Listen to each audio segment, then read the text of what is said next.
Speaking section. The speaking section tests your ability to communicate in English in an academic setting. During the test, you will be presented with 4 speaking questions. The questions ask for a response to a single question, a talk, or a lecture. The prompts and questions are presented on time. You may take notes as you listen, but notes are not graded. You may use your notes to answer the questions. Some of the questions ask for a response to a reading passage and a talk or a lecture. The reading passages and the questions are written, but the directions will be spoken. Your speaking will be evaluated on both the fluency of the language and the accuracy of the content. You will have 15 to 20 seconds to prepare and 45 to 60 seconds to respond to each question. Typically, a good response will require all of the response time and the answer will be complete by the end of the response time. You will have about 17 minutes to complete the speaking section. A clock on the screen will show you how much time you have to prepare each of your answers and how much time you have to record each response. You will now be asked a question about a familiar topic. After you hear the question, you will have 15 seconds to plan your response and 45 seconds to speak. Do schools that pay more attention to test scores than to creativity and social skills harm their students?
You will now read a short passage and then listen to a conversation on the same topic. You will then be asked a question about the passages. After you hear the question, you will have 30 seconds to prepare your response and 60 seconds to speak. You have 45 seconds to read the passage below.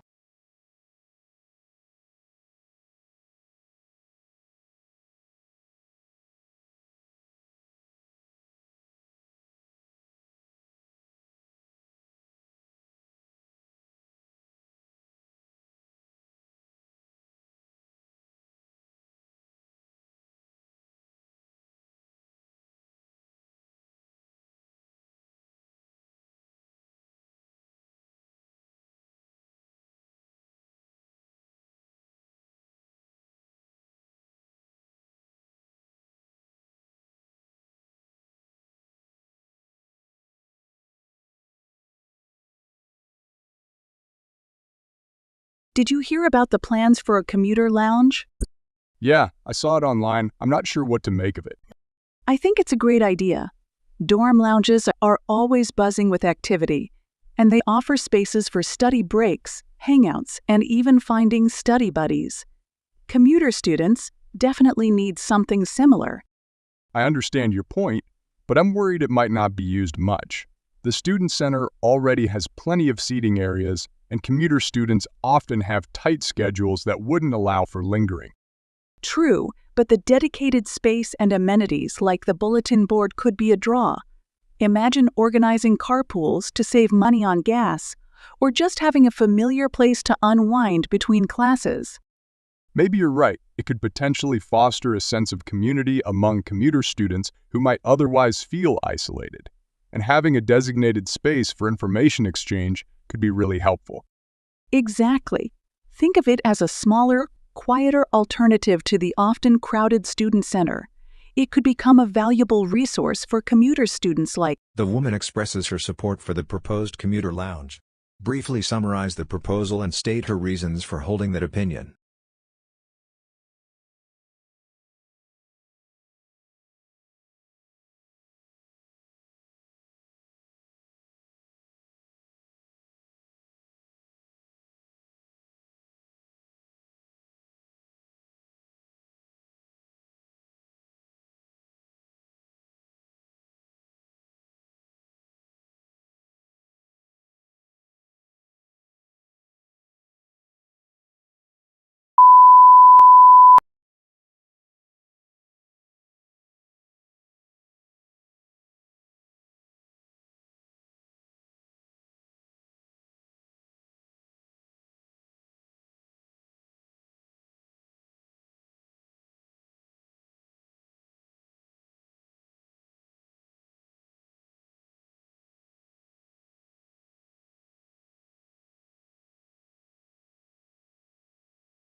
You will now read a short passage and then listen to a lecture on the same topic. You will then be asked a question about the passage. After you hear the question, you have 30 seconds to prepare your response and 60 seconds to speak. You have 45 seconds to read the passage below. You may begin reading now.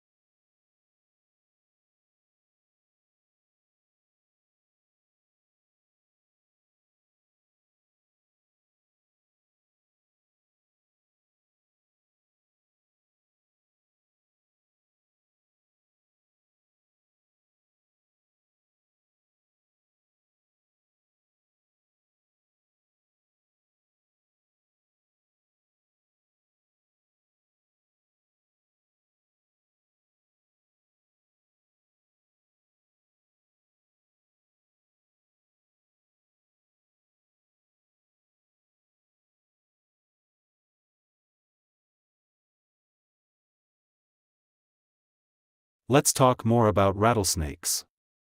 Imagine this: these dangerous snakes, when they have a problem, show a special kind of dance. They twist their bodies, shake their tails, and pretend to attack each other. What's surprising is that even though they act tough, they hardly ever bite each other. Why do they do this?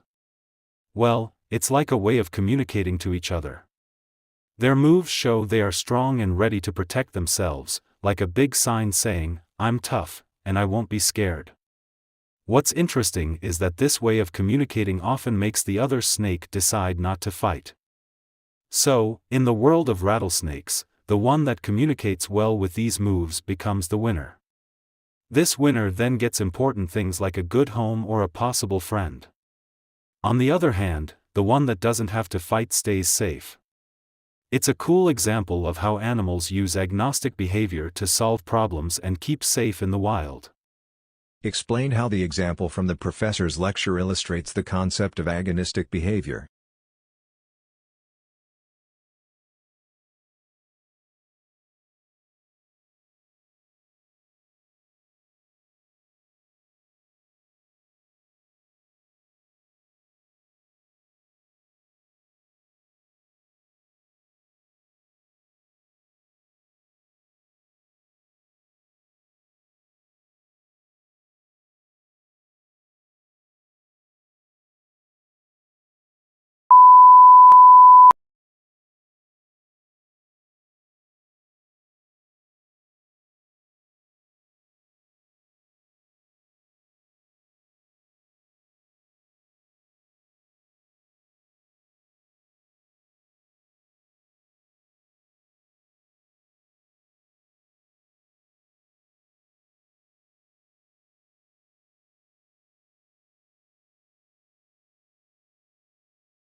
You will now listen to part of a lecture. You will then be asked a question about it. After you hear the question, you will have 20 seconds to prepare your response and 60 seconds to speak. Hello everyone. Today we will discuss the art of selling and the science of customer satisfaction. A satisfied customer is a returning customer, and we aim to reduce their concerns to make them happy. Today we will learn 2 effective strategies: enhancing the product's attractiveness and demonstrating its functionality. Let's talk about selling computers at the store. A customer finds a laptop attractive but is a bit worried about the price tag. The solution is simple. Rather than merely justifying the cost, emphasize the features. Highlight its speed and how it enables multitasking. Suddenly the laptop isn't just a purchase, it's an investment. Now, for the customer who fears the laptop might be heavy. Resolve this concern by giving a hands-on experience. Remove the laptop from the display, place it in a bag, and allow them to feel the weight. They'll realize it's portable. And suddenly, the laptop isn't just a device, it's a travel companion. So the key is to make the product sound attractive and demonstrate its user-friendliness. This way, customers feel satisfied and might be attracted to buy from the store more frequently.